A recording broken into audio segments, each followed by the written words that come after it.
નમસ્કાર મિત્રો, સ્વાગત છે આપ સૌનું સિયારી ચેનલ ગુજરાતી સાહિત્ય વિદ નિકુંજ યુટ્યુબ ચેનલમાં. હું નિકુંજ પરમાર આપ સૌનું તહે દિલથી આજના વિડીયોમાં સ્વાગત કરું છું. મિત્રો, 65 થી 70 વર્ષના નિવૃત્તિ પેન્શનરોની ઉંમરના લીધે આવતા મહિનેથી મળશે આટલું વધારાનું પેન્શન.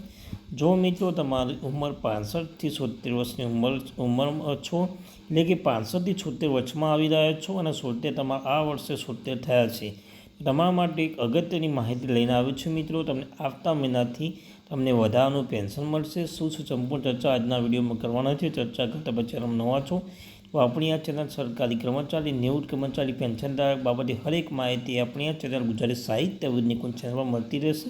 તો વધારે સમય ન બગાડતા આજના વિડીયોની શરૂઆત કરી દઈએ. મિત્રો, તો 8મો પગાર પંચ દરખાસ્તો માટે સમયમર્યાદા પૂરી થઈ ગઈ છે, જેના કારણે કર્મચારીઓને પેન્શનોની માગણી પેનલ સમક્ષ રજૂ કરવાની આવી રહી છે. આગામી તબક્કા પગાર ડીએ ફેક્ટ પેન્શન અંગેની અંતિમ ભલામણ આકાર ચકાસણી કરવામાં આવશે. 8મો પગાર પંચ પ્રક્રિયા પહેલો મુખ્ય તબક્કો હવે પૂર્ણ થઈ ગયો છે. મેમોરેન્ડમ અને દરખાસ્ત રજૂ કરવા 15 જૂનની સમયમર્યાદા પૂરી થઈ રહી છે. તેથી હવે ધ્યાન કર્મચારીને પેન્શનને શું ઈચ્છે છે તેના પર હટીને કમિશન ભલામણ શું સ્વીકારશે, શું સુધારશે અથવા શું નકારશે તેના પર જશે. મુખ્ય કર્મચારી સંગઠન દ્વારા રજૂ કરાયેલા પ્રસ્તાવમાં 8મો પગાર પંચ કેટલીક સૌથી મોટી અપેક્ષાઓ રજૂ કરવામાં આવી રહી છે. ઉચ્ચ લઘુત્તમ મૂળભૂત પગાર સુધાર, ફીડબેક ફેક્ટર, મોંઘવારી ભથ્થા ડીએ મર્જ કરવામાં આવશે.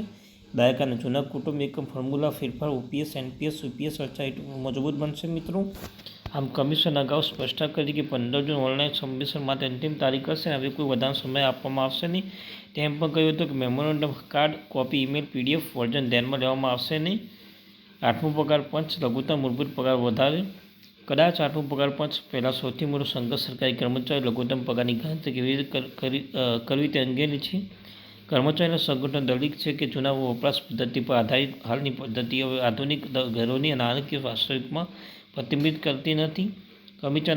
કમિશને આપેલા memorandum all India NPS employees federation AINS PSWF જણાવ્યું હતું કે વર્તમાન ગણતરી માળખું સમકાલીન કૌટુંબિક જરૂરિયાતો વાસ્તવિક પ્રતિબિંબ કરતું નથી. ત્યારબાદ મિત્રો વાત કરી લઈએ.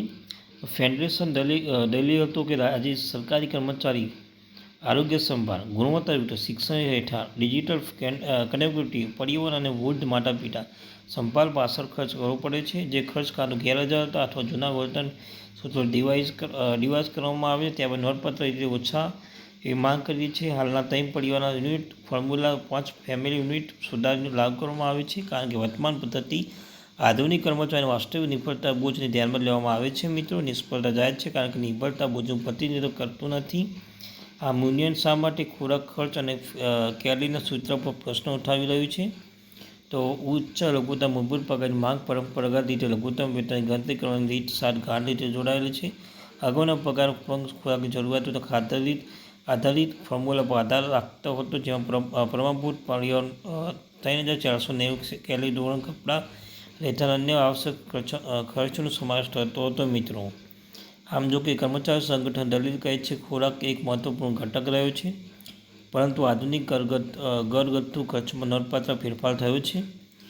મિત્રોએ દલીલ હતી કે પગારની ગણતરી વર્તમાન વાસ્તવિક ધ્યાનમાં લેવી જોઈએ. જો કે શિક્ષણ, આરોગ્ય સંભાળ, ટેકનોલોજી, સંદેશાવ્યવહાર અને પરિવહન પર વળતા વચ્ચેનો ખર્ચનો સમાવેશ થાય છે, વર્તમાન કુશળ જીવન ધોરણ સાથે સુસંગત થવું જોઈએ.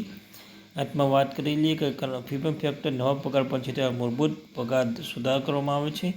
આ જે ફીડબેક ફેક્ટર છે મિત્રો, તે પર 83 છે. તે ફરી 83 કરી માંગ ઉઠી છે, કારણ કે ફુગાવા અને જીવન નિર્વાહ ખર્ચમાં વધારો ધ્યાનમાં લેતા 7મો પગાર પણ 257 હતો. અને મિત્રો, આ એક પરિસ્થિતિ ઊભી થઈ છે કે માંગ કરી રહ્યા છે 3.83 કરવામાં આવે. આમ જેટલો ફીડબેક ફેક્ટર વધશે એટલી જ આવક પગાર પેન્શન વધારો જોવા મળશે. આમ પગાર સંકોચન તરીકે વણાયેલા બાબતોને ઉકેલવા માટે વિવિધ શ્રેણીના કર્મચારી માટે અલગ ફીડબેક ફેક્ટર જરૂર થશે. મિત્રો, ત્યારબાદ કર્મચારી સંસ્થાઓ અને ડીએને બેઝિક પે સાથે મર્જ કરવાની માંગ છે. મિત્રો, બીજી એક મોટી માંગ છે કે નવા પગાર પંચ માળખું લાગુ થાય તે પહેલાં મોંઘવારી ભથ્થું મૂળ પગાર સાથે મર્જ કરવામાં આવે. કર્મચારીને વળતી જતી ફૂંકાવા માટે વળતર આપવામાં આવે, ડીએ આપવામાં આવે. છેલ્લા કેટલાક વર્ષોમાં નોંધપાત્ર વધારો કરવામાં આવે. આ મિત્રો હાલમાં 60% છે. નેશનલ કાઉન્સિલ જોઈન્ટ અને કન્સલ્ટ જેસીએમમાં મેમોરેન્ડમ દલીલ કરી હતી કે આ બધી જ માગણીઓ તેઓ જલ્દી સુધારવામાં આવે. વધતા જતા ભાવોના કારણે સરકારી પગારની વાસ્તવિક ખરીદ શક્તિ ઘટાડો થાય. મિત્રો, આ મતમાં શું છે કે જે લાખો કેન્દ્ર સરકારના કર્મચારીઓ છે તે પેન્શન માટે આઠમો પગાર પછી આગામી તબક્કો મહત્વપૂર્ણ રહેશે અને માગણીઓ પેનલ સમક્ષ મૂકવામાં આવી છે મિત્રો. આગામી મોટો પ્રશ્ન એ છે કે તેનાથી કોઈ અંતિમ ભલામણ સ્થાન લેવાશે કે નહીં. એ દરખાસ્ત તબક્કો પૂર્ણ થયા પછી કમિશન કર્મચારી સંગઠન પેન્શન છૂટું અન્ય હિસ્સેદાર રજૂ કરી માગણીઓ સાથે મૂકવામાં આવે છે મિત્રો. તો આ હતી